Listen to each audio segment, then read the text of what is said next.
Assalamualaikum warahmatullahi wabarakatuh. Innal hamdalillah nahmaduhu wa nasta'inuhu wa nastaghfiruh wa na'udzu billahi min syururi anfusina wa min sayyiati a'malina. May yahdihillahu fala mudhillalah wa may yudlil fala hadiyalah. Asyhadu an la ilaha illallah wa asyhadu anna Muhammadan abduhu wa rasuluh la nabiyya ba'da. Allahumma salli wa sallim ala nabiyyina Muhammad sallallahu alaihi wasallam wa ala alihi wa sahbihi wa man sara ala nahjihi ila yaumiddin, amma ba'd. Ayol ikhwah, kita lanjutkan Kitab Fiqhu Bulughil Maram, mendalami Kitab Bulughul Maram versi Mazhab Syafi'i. Bismillahirrahmanirrahim. Wa an Ibni Abbasin radhiyallahu anhuma, dari Ibnu Abbas, kana yaqulu annan nabiyya, bahwa Nabi kana yaqulu baina sajdataini, beliau mengucapkan doa di antara dua sujud, ya, duduk di antara dua sujud dengan Allah maghfirli warhamni wahdini wa'afini warzuqni. Hadis diriwayatkan oleh 4 arba'ah illa Nasa'i, kecuali Nasa'i. Walafdu li Abi Dawud, dan lafadz ini ada pada Abu Dawud. Wasahahahul Hakim, dan disahihkan oleh Hakim. Sepanjang yang saya tahu, duduk di antara dua sujud itu doa yang paling banyak itu ada 8. Ya. Tapi yang kita bahas di kitab itu apa? Kitab Ma'tsurat itu ada 7. Allah maghfirli warhamni wajburni wa'afini warzuqni warfani, malah 6. Allah maghfirli warhamni wajburni wa'afini warzuqni wahdini, ada 7. Jadi paling banyak ada 8. Kalau di sini ada 5. Allah maghfirli warhamni wahdini, Allah maghfirli warhamni wahdini wa'afini warzuqni. Ada 5. Ya, paling banyak itu ada 8. Karena pernah diceramahkan oleh seorang kiai dari Jakarta. Tidak ada, jadi doa di antara dua sujud ini kan sifatnya pribadi. Allah maghfirli, ampuni aku, gitu. Warhamni, rahmati aku, wahdini, beri petunjuk padaku, wa'afini, afiatkan aku, warzuqni, dan beri rizki kepadaku. Jadi sudah komplit 8 hal. Menurut catatan saya dalam Ma'tsurat itu 7. Ya, nanti kita bisa periksa lagi. Nah, Kitab Bulughul Maram versinya. Tapi yang dari Ibnu Hajar ini 5. Apa kesimpulan hadis ini? Syariatud du'a wastihbabihi. Dan disyariatkannya doa ini dan diistihbab. Maksudnya dianjurkan, ya. Jadi versi yang beredar itu banyak. Versi yang berasal dari hadis dengan versi yang disampaikan oleh guru-guru di madrasah, di sekolah-sekolah, beda lagi. Ya, bagi contoh dalam Ma'tsurat, kalau mau makan kan ada doa Allahumma barik lana fi ma razaqtana. Itu yang diajarkan guru-guru. Nah, itu hadisnya dhaif. Contohnya itu. Ya, jadi antara yang beredar dengan yang sahih itu enggak semuanya beda sih, tapi ada beberapa berbeda. Terus tentang akidah yang diajarkan tuh biasanya wujud qidam baqo. Jadi merujuk kepada NU. Karena masalah agama ini ya didominasi oleh NU, maka seumur-umur Menteri Agama itu dari NU. Itu. Jadi kalau kita punya pendapat yang berbeda pasti nabrak, pasti berbeda, karena itu diajarkan di sana. Ya, jadi buku-buku yang disahkan oleh mereka sebagai buku pegangan juga yang berasal dari NU.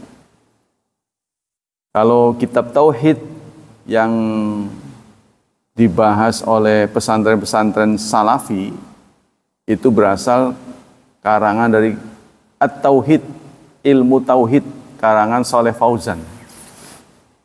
Ya, jadi orangnya masih hidup, itu merupakan ketua fatwa dari Arab Saudi. Nah, bagaimana dengan kita? Ya, kita pilih yang sahih. Kan ini sifatnya pribadi ya. Kita dijamin bebas menjalankan apa yang menjadi keyakinan kita. Yang penting jangan menyerang orang, merusak undang-undang, gitu, nabrak undang-undang. Gitu. Yang penting itu. Begitu juga kita harus bertoleransi, ya, kalau memang ada dalilnya. Kesimpulan, syariah sudah tadi ya. Yang kedua, zahirul hadis anakana yaquluhu jahran. Lahiriah hadis ini Rasulullah menyebutnya secara jahar. Jadi insya Allah kalau orang ngaji ke saya itu pasti cukup lama ya, cukup lama, nggak sebentar. Pasti akan melahirkan pribadi yang toleran. Itu tujuan dari kajian ini, supaya kita bisa memahami orang juga boleh jadi punya pendapat berbeda. Jadi jangan sampai kita menjudge pendapat kita lah yang utuh, pendapat kita yang benar. Kenapa? Karena dari Rasulullah juga nggak lengkap gitu loh. Ya, nanti kalau kita terus pelajari, ujung-ujungnya kita menyalahkan Rasulullah. Padahal Rasulullah mengajarkan dengan cara yang berbeda-beda supaya umat ini bervariasi. Tapi bukan berarti semuanya serba beda ya. Dalam masalah-masalah tertentu ada yang qot'i, terutama akidah ya. Au yarfa'u bi sautau li ta'lim, atau Rasulullah setidak-tidaknya mengeraskan suara. Kalau sampai Rasulullah tidak mengeraskan suara, kan ini kan tidak keras. Duduk di antara dua sujud ini kan mana ada imam baca keras. Allah maghfirli warhamni itu kan. Tapi kalau untuk pengajaran boleh. Nah, ini Rasulullah kan kedudukannya sebagai pengajar, pemberi contoh. Ya, kalau kita sebagai imam nggak perlu kasih contoh lagi, sebab contohnya itu nanti diajarkan di momen yang berbeda, yaitu kajian. Ya, kalau contoh dari imam meneng baik itu, Allah maghfirli kan nggak pernah dikerasin. Mau jahar atau mau sir, dia tetap aja sir. Yang ketiga, jawazu du'a fis salat min khairid dunya wal akhirah. Boleh berdoa dalam salat dari kebaikan dunia dan akhirat. Minat doa baina sajadatain, di antara doa dua sajadah ini sebenarnya kita sudah belajar ya di kitab yang tebal itu. Rabbighfirli wali walidayya rabbirhamhuma kama rabbain sagira. Kata di sini ditambahkan itu. Sebenarnya ini doa yang bisa kita selipkan kreasi kita. Itu tempatnya bukan di sini. Ya, namanya pengarang bisa saja salah kan. Jadi kalau kita punya kreasi doa di sholat, di waktu sholat, itu hanya di dua tempat. Satu waktu sujud, yang kedua menjelang salam. Imamnya terlalu lama contohnya kan. Kalau kita berjemaah kan kita nggak bisa ngatur sendiri ya. Sebaiknya imam sih jangan terlalu cepat. Terutama yang dijaga itu tumak ninahnya. Ya kembali lagi, kalau imam gak ngaji, sekalipun imam ya tetap saja. Mau imam bonjol, imam apa, tetap aja. Wong saya aja yang ngerti kalau lama gak ngaji, gak dibuka-buka, lupa. Ya, bedanya adalah ustadz itu di mana-mana ngaji. Dia kesana ngaji lagi, dia kan ngajar. Jadi tetap terjaga, itu bedanya. Orang udah ngerti. Kalau udah pinter kemudian gak buka-buka, lama-lama lupa. Apalagi praktek-praktek yang jarang seperti sholat gerhana, sholat istisqa itu kan jarang. Momen tertentu kan, itu pasti lupa. Yang kelima, la yanhasir du'a fis salat bima warada fil Qur'an hasran. Jangan membatasi doa dalam sholat dengan apa yang ada dalam Quran. Bal yad'u bima sya'a. Jadi kita jangan membatasi doanya itu hanya yang redaksi dari Quran saja. Ya. Tapi boleh berkreasi. Nah, kalau menurut di sini. Nah, kreasi itu boleh ada di waktu sujud dan menjelang salam. Ya. Tapi utamakan maksurat. Maksurat itu doa-doa yang dikarang oleh Nabi. Nah, itu bukunya sudah banyak. Di sini juga ada. Tinggal mau saudara lah. Kalau matanya sudah berkurang lah digedein bukunya. Jadi ada yang ukuran kecil, ada yang besar, sampai besar. Tinggal pilih-pilih lah. Sekarang itu sudah banyak kenyamanan. Aplikasi juga ada. Supaya kita kemana-mana ada HP, ada doa itu kan di dalamnya. Kalau kita bawa buku kan kadang-kadang ketinggalan. Al-jilsatu qabla al-qiyam li raka'ati tsaniyah wa rabi'ah. Duduk sebelum qiyam berdiri untuk rakaat kedua dan keempat. Jadi sunnah duduk ini akan menyampaikan tentang hadis sunnah duduk sebelum berdiri untuk rakaat kedua dan keempat. Diriwayatkan oleh Malik bin Khuwairis radhiyallahu anhu bahwa beliau ra'an nabiyya yusalli. Beliau melihat Nabi salat. Nah, ini dalilnya berdasarkan penglihatan. Fa idza kana fi witrin min salatihi, kalau beliau sedang salat dalam rakaat witir ini bukan salat witir, rakaat ganjil. Karena witir kan tadi ganjil. Jadi ganjil itu 1 dan 3. Mau berdiri, berarti kan 1 untuk kedua, 3 untuk keempat. Ya. Lam yanhad, beliau tidak tangi, ya, tidak berdiri, hatta yastawiya qa'idan, sampai beliau tegak duduk. Apa maksud dari hadis ini? Masyru'atu jilsatul istirahat. Disyariatkan duduk istirahat. Wa anna mustahabat, dan ini dianjurkan. Wa akhadha bi Syafi'iyah wa ta'ifatu min ahli hadis. Ini dipegang oleh Syafi'iyah dan satu golongan dari ahli hadis. Dari Ahmad ada 2 riwayat. Wa raja ila qauli biha wa lam yastahibbal aksar. Tapi banyak orang tidak menyunahkan. Maksudnya apa? Kalau kita rakaat pertama mau kedua, ya setelah duduk, setelah sujud kedua, kita mau berdiri jadi tegak begini nih. Mau ketiga, mau kedua dan mau keempat. Ini rakaat per-1. Ya, sudah sujud 2 kali, nah kita tegak begini. Disunnahkan, ini kakinya begini tegak, sunahkan. Kalau menurut saya sih untuk menjaga keseimbangan kalau mau berdiri.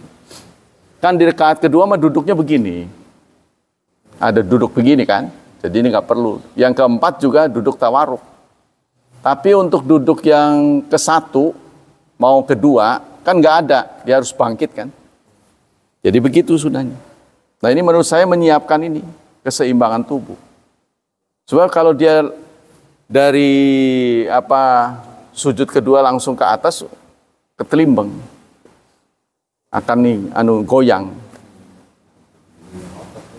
Ya, jadi kalau orang yang sudah sudah tidak stabil, jadi untuk supaya jangan ada orang sholat tuh salah urat. Ya jarang sih wong sholatnya jarang, bagaimana salat urat? Ya kan? Kecetit maksudnya. Bahasa Inggrisnya kecetit. Nah itu sunahnya begitu. Nah ini kata beliau jarang yang pakai, walaupun ini sunnah. Kan yang kemarin-kemarin sudah dijelaskan di gambar itu. Sunnahnya begitu. Jilsatul istirahat laisat wajibatan. Duduk istirahat ini tidak ada doanya. Dia bukan wajib. Sunnah, yaitu untuk menyeimbangkan tubuh supaya tidak ngegeleong gitu. Wa anna Rasulullah taraka ahyanan libayanil jawaz. Kadang-kadang bahkan Rasulullah tidak menggunakannya. Jadi ini kalau pribadi Rasul tidak bisa sepenuhnya kita teladani. Loh kok begitu? Iya. Karena kadang-kadang Rasulullah tidak selalu menjalankannya supaya jangan dianggap wajib. Contohnya sholat duha. Ya, sholat duha itu enggak terus-terusan dilakukan oleh Rasulullah. Kalau kita meneladani Rasulullah kan berarti begitu juga.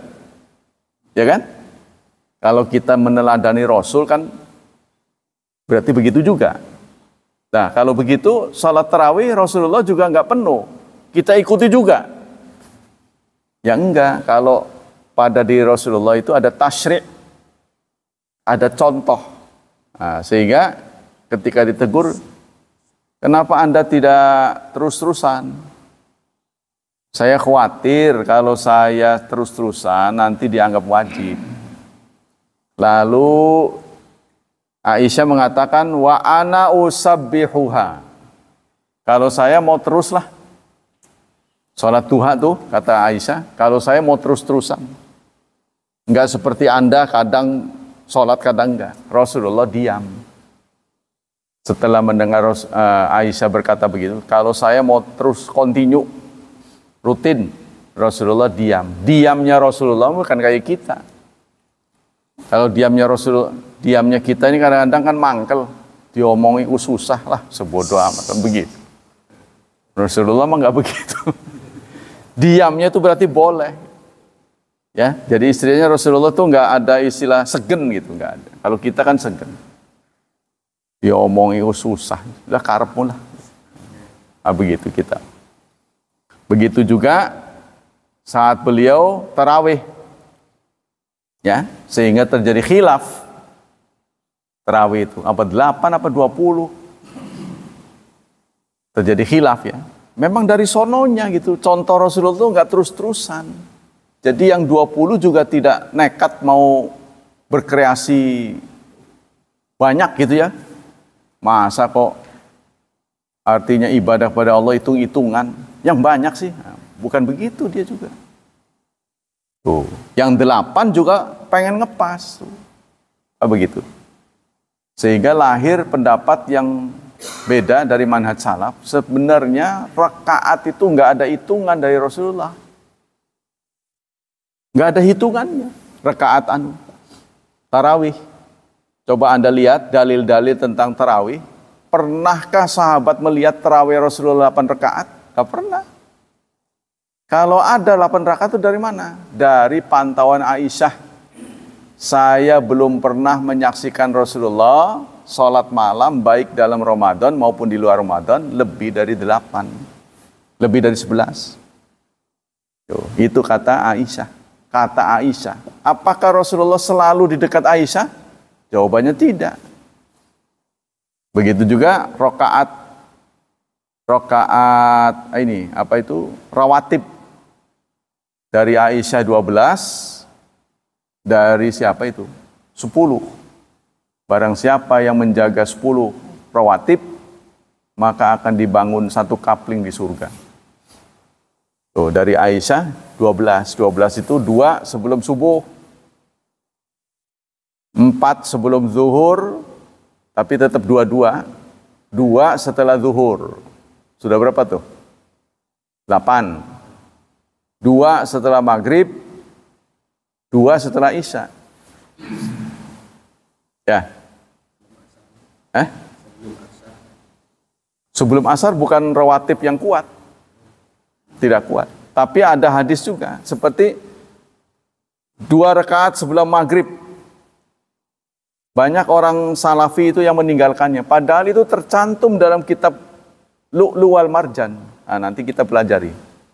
Kitab Lu'lu' wal Marjan ini kayaknya belum pernah diajar di sini. Kitab Lu'lu' wal Marjan ini adalah kitab yang disepakati oleh Bukhari dan Muslim. Dikumpulkan oleh Fuad Abdul Baqi. Ya, jadi kalau Bukhari kan Bukhari, Sahih Bukhari, Muslim, Sahih Muslim. Tapi yang dua digabung nih, ada kesepakatan Bukhari dan Muslim, itu nama kitabnya Al-Lu'lu' wal Marjan. Di sini belum, nanti kita buka.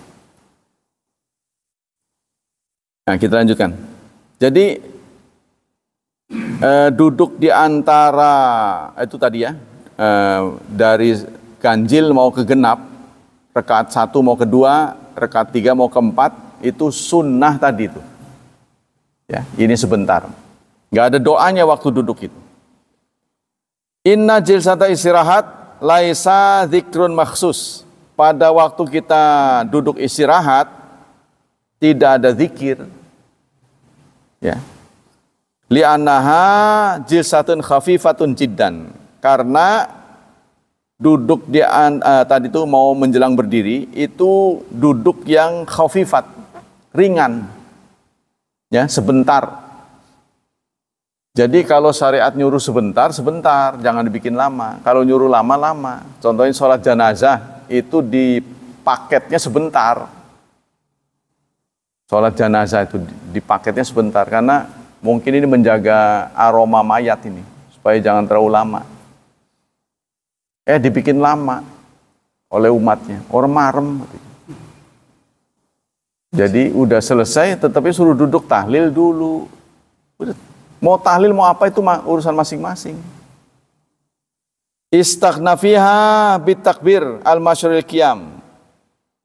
Ya, cukup dengan takbir. Fa innaha min jumlatin nuhud ilal qiyam. Kan itu paket dari berdiri. Jadi itu dianggapnya paket dari berdiri. Cara berdiri, posisinya itu tegakkan dulu tadi tuh supaya nggak ngegleong. Jadi kalau dari bangun dari sujud kedua langsung berdiri, itu bisa begini itu.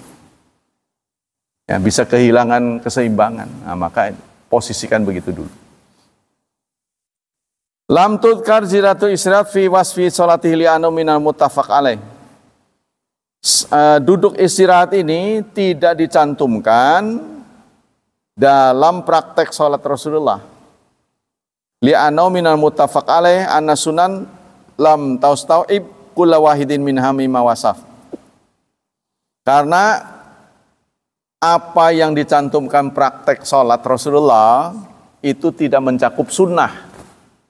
Sementara duduk ini adalah sunnah, bukan wajib ya. Jadi untuk kenyamanan. Wa inna ma ukhidha majmu'aha ala majmu'ihim. Tapi sholat itu hanya bisa dilakukan kalau tambelan, hadisnya tambalan. Ya, tentang ruku dari sini, tentang sujud dari sini. Jadi nggak ada satu hadis pun yang lengkap yang menjelaskan sholat Rasulullah dari takbir sampai salam lengkap gitu. Berikut sunah-sunahnya nggak ada. Adanya nanti ruku tentang ruku, sunah ruku begini, riwayatnya sepotong, sujud sepotong, jadi ditambel. Kayak gitu kita harus maklumi. Ya, kalau sekarang seorang dosen menjelaskan kepada mahasiswa itu lengkap. Satu, contohnya berdiri. Cara berdiri yang benar, bla bla bla bla bla bla. Nah, Rasulullah nggak begitu. Ya, nah, Rasulullah itu bukan seorang dosen, itu kan. Nabi, beliau nabi. Jadi harus dipahami, inilah versi wahyu ya. Nah, jadi wahyunya begitu, seperti Quran. Kalau kita pikirin, kenapa cerita Nabi Musa berserakan, nggak jadi satu, kan enak tuh. Nabi Musa lahir tahun sekian, ibunya ini, bapaknya ini, terus itu, sampai pol. Tapi ini di ayat surat ini ada sepotong, di sini ada sepotong. Itulah Quran. Itu Quran, bukan, jadi Quran itu bukan karangan ilmiah, tapi dia wahyu. Kita yang harus nurut Quran, bukan Quran yang nurut kita. Nah itu, jadi kalau kita belajar Quran dan hadis tidak maka dapatnya begitu. Itulah yang membuat terjebak beberapa anak muslim berbuat kasar pada orang. Itu sebabnya dia belum pol, jadi belum utuh itu. Nah, dia sudah berekspresi yang nggak sesuai dengan pendapatnya, salah. Gitu. Sekarang tiba giliran kita membahas tentang kunut. Bagaimana kunut? Kunut juga kita sudah kenal, ada khilafiyahnya di situ. Dari Anas bin Malik radhiyallahu anna Rasulullah qanata syahran ba'da ruku', bahwa Rasulullah pernah kunut. Jadi kunut ini dalam sejarah Islam pernah ada. Cuma setelah itu kadaluarsa apa enggak? Nah, ini terjadi perbedaan pendapat. Tapi yang jelas dalam sejarah pernah ada. Qanata syahran ba'da ruku'. Rasulullah pernah kunut sebulan. Ya, itu dilakukan beliau setelah ruku'. Yad'u ala ayaihi, mendoakan orang-orang yang ada pada waktu itu, mendoakan negatif. Jadi singkatnya kunut ini pernah dibacakan oleh Rasulullah ini sebagai bentuk sebagai bentuk respon beliau kekecewaan terhadap perang Uhud. Jadi singkatnya perang Uhud ini umat Islam kan kalah lah singkatnya ya. Kalah. Salah satu korban yang diperlakukan dengan kejam yaitu dimutilasi tubuhnya adalah Hamzah. Jadi sampai dibedah, jantungnya dimakan. Ini membuat Nabi itu ya semua campur lah, ya mangkel, ya marah itu jadi satu. Bagaimana seorang Nabi itu menghadapi seperti itu, suasana seperti itu? Maka beliau anukan dengan doa, mangkelnya itu. Tapi kemudian doa itu ya ditegur oleh Rasulullah, ditegur oleh Allah. Jangan, kamu diutus bukan untuk melaknat. Oh, jadi akhirnya tidak boleh. Isinya itu ya Allah laknatlah si fulan, laknatlah si fulan, laknatlah si fulan. Mula-mula begitu. Ya, mudah-mudahan dia nggak selamat, mudah-mudahan dia binasa gitu ya. Itu semula begitu. Tapi ditarik oleh Allah Subhanahu wa taala, laisa minal amri laisa laka minal amri min syai. Bukan urusanmu. Kamu ditugasi hanya menyampaikan. Soal kalah menang ya, itu bukan menjadi tanggung jawabmu. Nah, kamu tuh hanya bekerja dan bekerja. Nah, inilah sejarah. Nah, kemudian setelah itu bagaimana kunutnya? Ada yang mengatakan sudah selesai. Jadi momen itu. Sehingga kalau momen itu kembali kita menghadapi musibah, maka disunahkan kunut lagi. Kalau ada musibah. Tapi ada yang mencantumkan ya, itu kunut yang isinya laknat.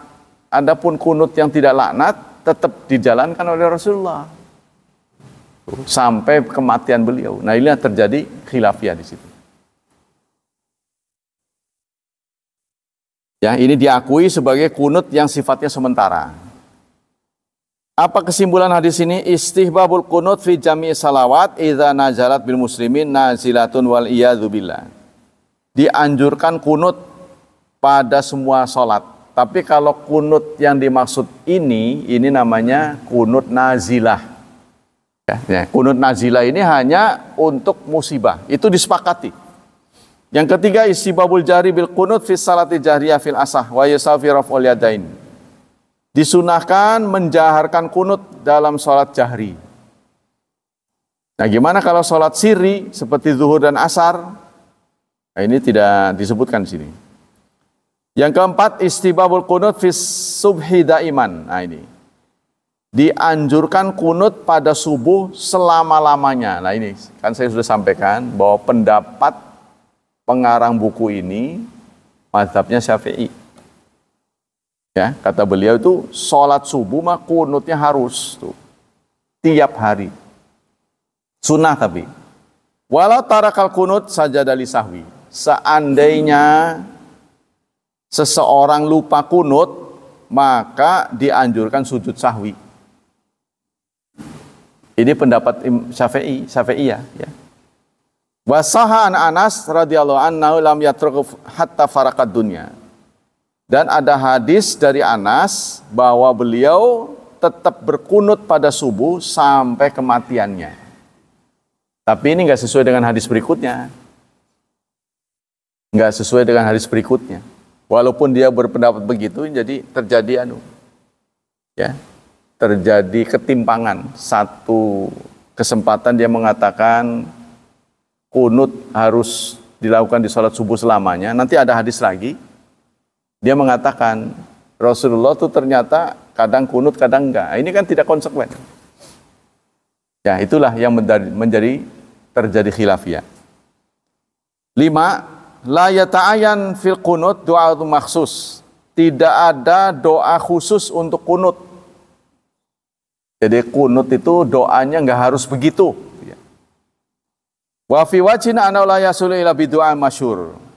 Tapi ada lagi yang berpendapat harus doa yang sudah diajarkan Rasulullah, yaitu Allahumma hdini fi man hadait. Itu kan? Allahumma hdini fi man hadait. Wa sahih anna hadza mustahab la syartun. Yang sahih, pendapat yang benar, kunut itu tidak harus diisi doa tertentu. Jadi kalau kita harus kunut, nggak harus Allahumma hdini gitu. Wa qala Hasan bin Ali, allamani Rasulullah kalimatin aquluha fil kunut Allahumma hdini. Dari mana doa Allahumma hdini itu berasal dari Hasan bin Ali. Hasan bin Ali, Hasan anaknya Ali, Ali mantu Rasulullah. Itu ya. Kata beliau, Rasulullah pernah mengajari aku kalimat-kalimat yang aku baca dalam kunut. Yang keenam, qala Tirmidzi rahimahullah, fara'a ba'du alil ilmi min ashabin nabi wa ghairihim al-qunut fi salatil fajri wa huwa qaulu Malik wa Syafi'i. Kata Imam Tirmidzi, sebagian ahli ilmu menyatakan kunut itu ada dalam salat subuh. Inilah pendapat dari Malik, Syafi'i. Malik itu gurunya Imam Syafi'i. Wa sayatil baqi fil hadis. Nanti ada hadis yang lain. Nah, kalau baca di sini nih. Ini sama Bulughul Maram. Kitabnya Bulughul Maram, tapi penterjemahnya lebih dari 10. Jadi Bulughul Maram ini kalau dijajar begini nih, pendapatnya beda-beda. Itulah kekayaan narasi ya. Di kekayaan pemikiran. Jangan dianggap kok umat Islam berbeda ya. Ini yang membuat umat Islam berbeda. Penjelasan ini beliau murid dari Abdullah bin Baz, ya. Dikarang oleh Alama Syekh Abdurrahman Nasir Al-Barrak. Nah, ya. Ini ya. Beliau lebih banyak mengutamakan pendapat Abdullah bin Baz. Tergantung buku mana yang Anda baca. Nah, ini kunut menurut beliau. Sekarang ini saya bacakan kunut menurut beliau. Makna kunut itu sebenarnya tunduk, ya kata beliau itu.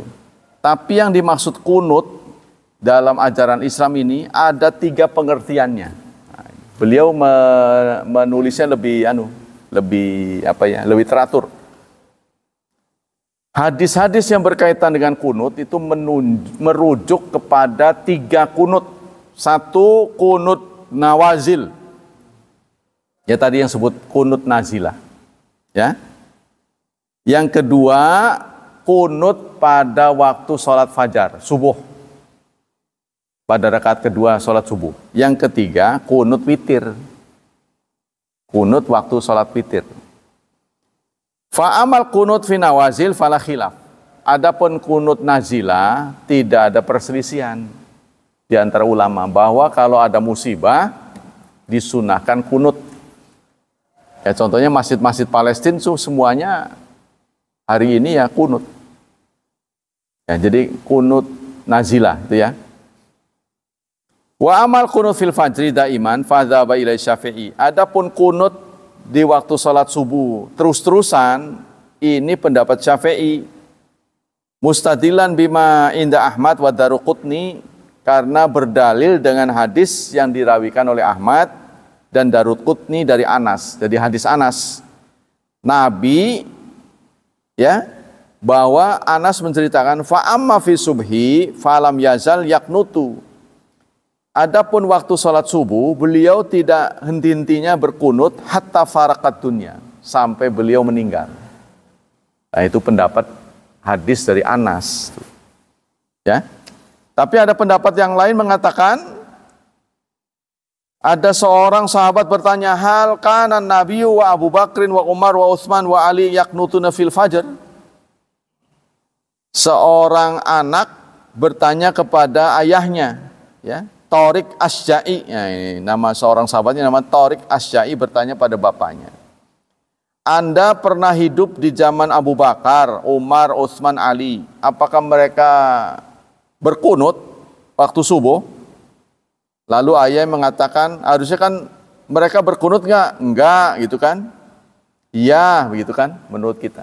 Tapi tidak, dia jawabnya begini, benar anakku, itu muhdats. Muhdats itu apa? Bid'ah. Anakku itu bid'ah. Kalau menurut kita kan orang Indonesia, Anda kan pernah hidup di zaman Abu Bakar, Umar, Utsman, tentu zaman Nabi juga ya. Nabi, Anda pernah hidup di zaman Nabi, Abu Bakar, Umar, Utsman, Ali. Mereka kunut enggak? Itu bid'ah anakku, begitu jawabannya. Harusnya ceritain kan rada panjang, enggak pernah gitu kan. Kalau orang Indonesia. Nah, inilah yang menjadi pendapat terjadi khilaf. Wa qalu jumhur huwa shawab, falaisa min sunani salatil fajr ad-du'a ba'da ruku'. Nah. Ya, jadi itu singkatnya. Jumhur ulama mengatakan bukan sunnah salat. Ya, jadi supaya Anda tahu bahwa kunut itu masuk kategori khilafiyah. Jadi ada dua istilah yang kita harus pahami baik-baik, khilafiyah dan bid'ah. Menyikapi khilafiyah dengan toleransi, menyikapi bid'ah dengan tegas, menolak bid'ah. Ya. Tapi khilafiyah toleransi. Nggak taunya guru-guru kita juga berbeda pendapat dalam menilai kunut. Ada yang memasukkan bid'ah, ada yang memasukkan khilafiyah. Jadi kerok kitanya. Kan dari kaidahnya dua tuh. Kalau khilafiyah toleransi, bid'ah tolak. Nggak taunya guru-guru juga ada yang bid'ah. Jadi Jadi gimana kita? Nah itu. Ya karep mulai.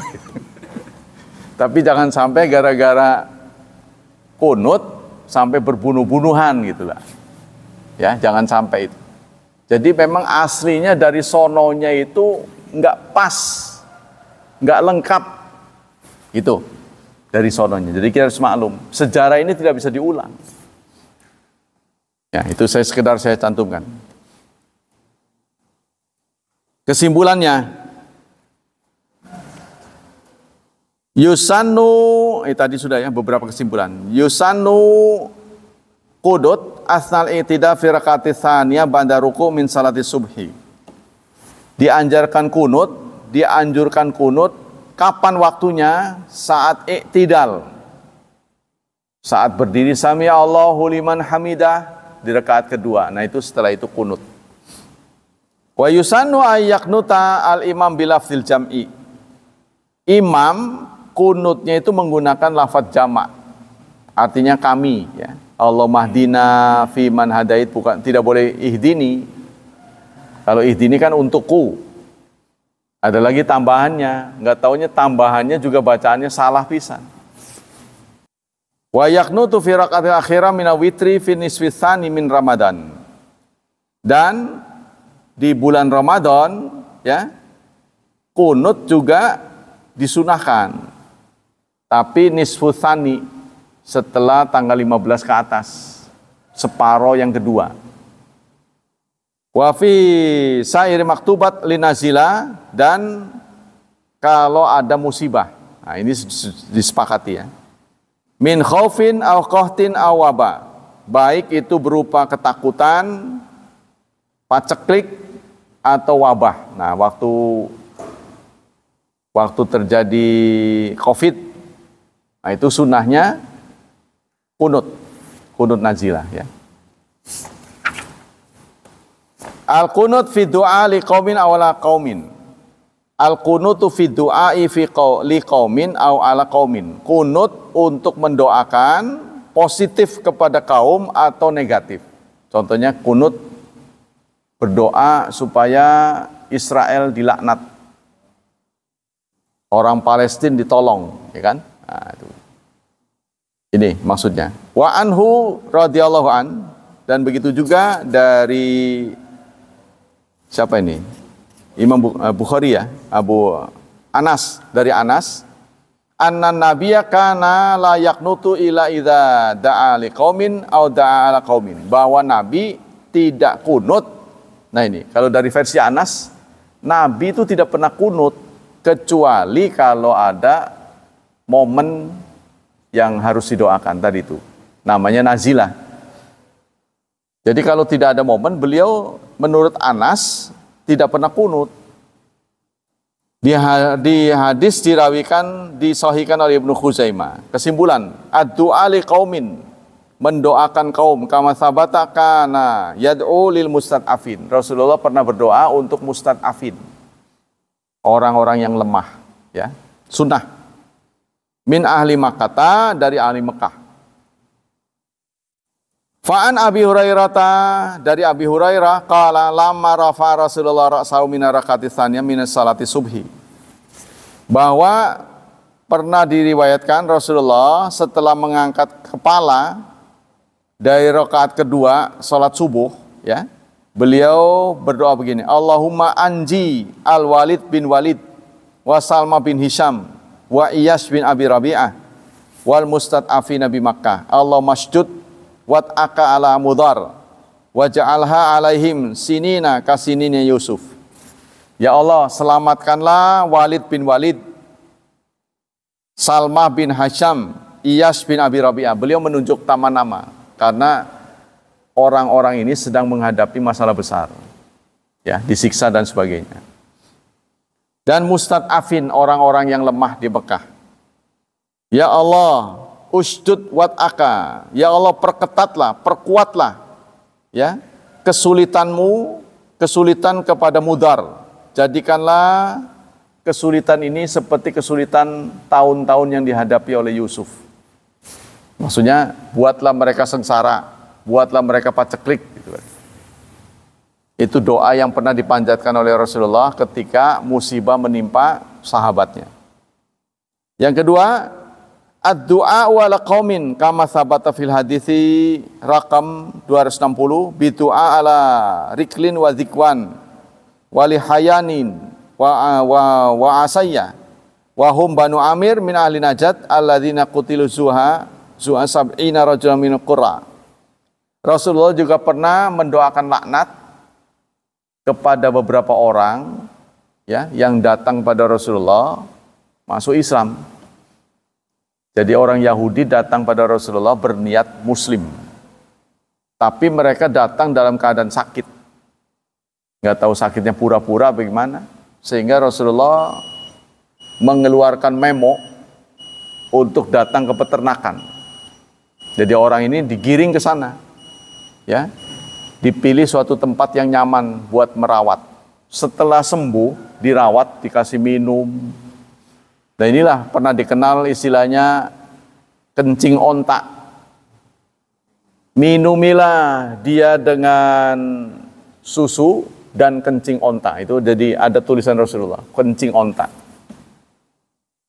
Sehingga mereka sembuh. Begitu sembuh, peternaknya semua dihabisi. Dicongkel matanya. Waduh, Rasulullah sangat mangkel benar. Lalu Rasulullah menyuruh sahabat mengejar mereka, tertangkap. Mereka tertangkap, maka itulah awal kisos yang terjadi dalam sejarah Islam. Kisos, jadi dicongkel lagi matanya. Ya, itu yang pernah terjadi, karena mereka memulai. diperlakukan dengan baik, tapi dijawab dengan buruk. Nah, itulah saudara-saudaraku sekalian, kesimpulan dari kajian pada pagi ini. Ada yang ingin bertanya sampai di sini? Apa kesimpulan kajian pada pagi ini? Menjelaskan kepada saudara bahwa kunut pernah terjadi dalam sejarah Islam. Ya, kunut ada 3. Kunut karena musibah, nazilah, ini disepakati.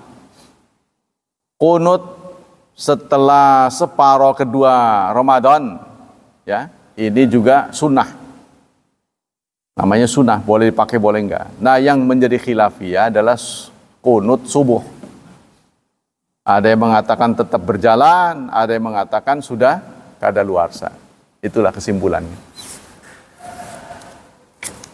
Baiklah, kalau tidak ada yang bertanya, kita cukupkan sekian. Semoga Allah membalas dengan pahala yang berlipat ganda. Semoga Allah tetap melindungi dan menyelamatkan kita dari wabah dan fitnah. Semoga Allah memudahkan hidup anak-anak kita, menakdirkan mereka menjadi hamba-Nya yang saleh dan salihat. Subhanakallah wa bihamdik, asyhadu an la ilaha illa anta astaghfiruka wa atubu ilaik. Wassalamualaikum warahmatullahi wabarakatuh.